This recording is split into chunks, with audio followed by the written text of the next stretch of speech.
Hey guys, Cody here from the local home team, and I am making this video as of the 2nd of February 2023. So our real estate board stats have come out for the residential market here in Windsor, Essex for the month of January 2023. And what I can tell you is that it's very similar to what we saw the last 3-4 months of 2022. Now, over the course of January, we did see one more Bank of Canada interest rate hike. It was only 0.25% this time. And actually, it's the first time that we saw a reduction in fixed mortgage rates over the last year. So many banks like RBC, they actually reduced their fixed rates by 15 bips.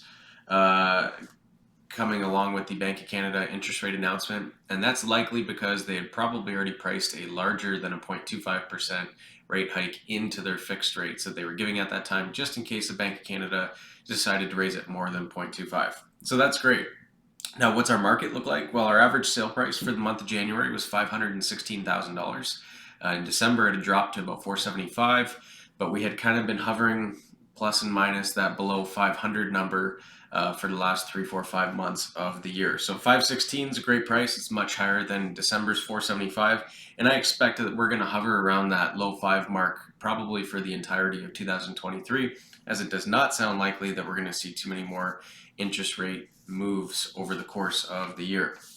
Now, the number one thing that we always take a look at is our months of inventory ratio. So that takes into account the number of homes that we had for sale in the market at the end of the month, which was 977 at the end of January, and the sales that we saw during the course of the month. And we had only 244 sales. Now, again, the headline that you're typically going to see in your newspaper or on your Facebook threads is going to be that the sales were down in January 47%. And that is the case when you compare it to January 2022, but interest rates were 2%, 3%, and our whole market was just going crazy heading into February, March, and April. But take out all that craziness, we had 977 listings, 244 sales. That gives us a months of inventory ratio of 4. We were slightly higher than that in December. We were slightly lower than that in November, and I believe October also. I expect that that's going to be similar to what we're going to see the rest of the year. So even though the sales are down, the number of listings available seem to be down too. There's not a crazy amount of them. A lot of people that thought they could get a crazy price for their home put it up for sale. It didn't sell for the prices that they expected. So we've seen a lot of sellers take their home off the market and decide, well, you know what, we'll wait until prices stabilize, until interest rates stabilize, and then maybe we'll look at moving. So even though it seems like, wow, it's crazy, the sales are down, there must be deals everywhere, the inventory ratios are actually still quite low. It is still technically a seller's market, just not the crazy feeding frenzy that we saw in spring of 22. So that's a little bit what's going on with our real estate market right now. One thing I'll note is that builders are not putting up a lot of inventory right now.